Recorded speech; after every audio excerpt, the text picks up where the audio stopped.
Computer numerical control mills are designed to rapidly perform a wide variety of metal cutting operations using multiple tools. All CNC mills require 3 categories of offsets. Each offset performs a distinct function. Work shift offsets reposition the spindle in all 3 axes.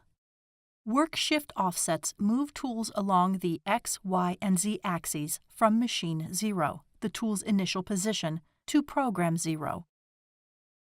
To set work shift offset, the CNC mill determines the distance it must travel along the X, Y, and Z axes in order for the center line of the spindle to reach program 0, usually the corner of the part.